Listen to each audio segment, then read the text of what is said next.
crianças! Hoje na nossa aula de História nós vamos falar sobre o desenvolvimento socioeconômico.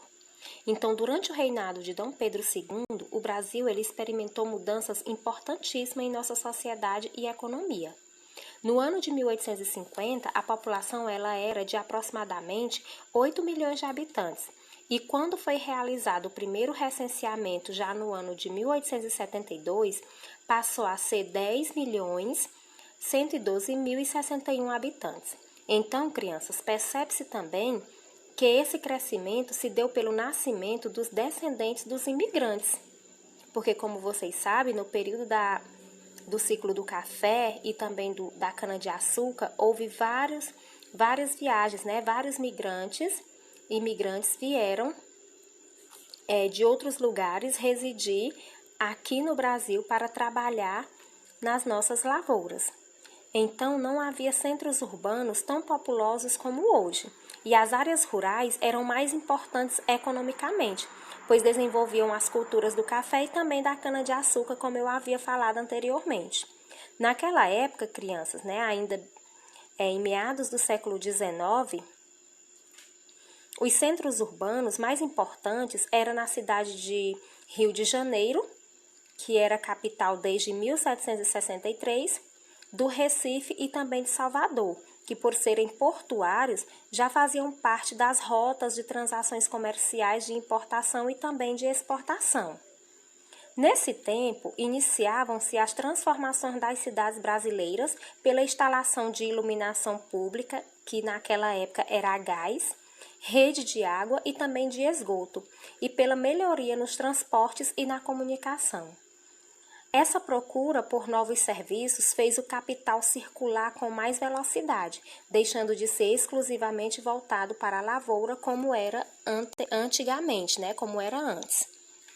Então agora nós vamos ver a fábrica de gás no Rio de Janeiro ainda no século XIX. O Barão de Mauá, que vocês já viram em outros capítulos, que foi muito importante na época do Império, e suas ações contribuíram imensamente para que europeus montassem aqui suas indústrias. Entre elas, as que mais prosperaram foram as indústrias têxteis, que transformavam matéria-prima como algodão e lã em fios de tecidos. A cidade do Rio de Janeiro, nessa época, cresceu bastante graças ao comércio, principalmente no final do século XIX. E a cidade de São Paulo também cresceu muito por causa do progresso da cultura do café e da chegada dos imigrantes para trabalhar nesta lavoura.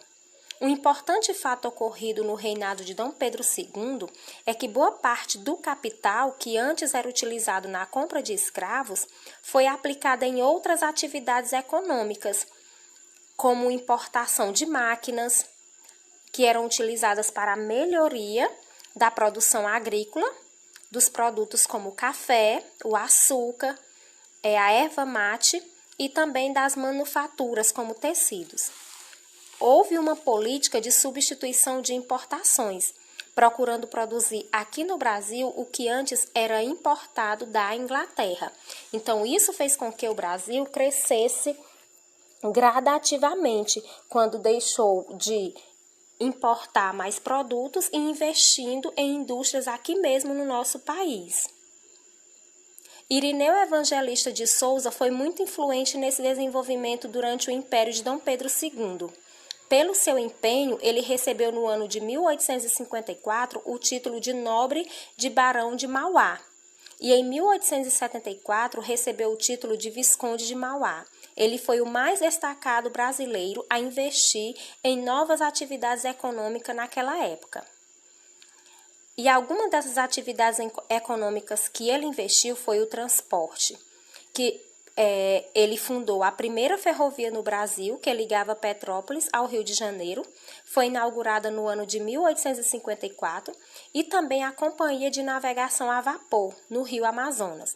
E os serviços, né? Ele era sócio da empresa de iluminação pública no Rio de Janeiro, também era responsável pela instalação do cabo telégrafo submarino, facilitando a comunicação com a Europa, ainda no ano de 1874, Ele criou também no Rio de Janeiro um estabelecimento para a montagem de navios a vapor e as peças eram produzidas na Inglaterra e importadas e montadas aqui no Brasil. Vamos concluir a nossa aula de história falando sobre o Doce Inferno. O que era o Doce Inferno? Era considerado por alguns os engenhos. Doce porque era onde produzia o açúcar e inferno por causa da escravidão que existia dentro desses estabelecimentos.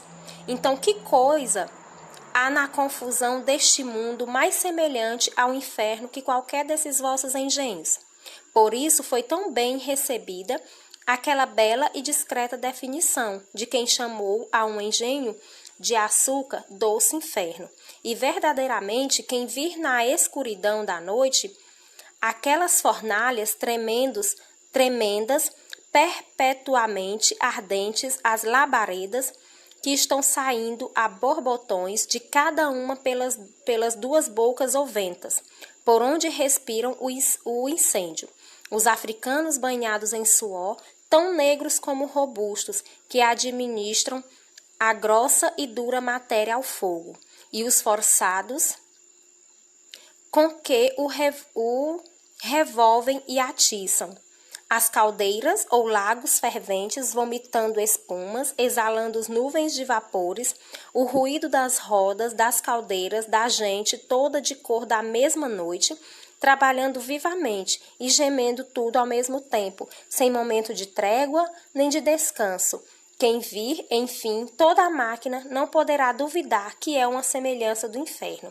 Então, de acordo com esse texto, que foi criado por Padre Antônio Vieira, pelo Padre Antônio Vieira, ele descreve como era o funcionamento dos engenhos no período da escravidão, mais conhecido como Doce Inferno. Então, esta era a nossa aula de história. Espero ter contribuído um pouco para o aprendizado de vocês. Respondam às atividades e qualquer dúvida, procure-me.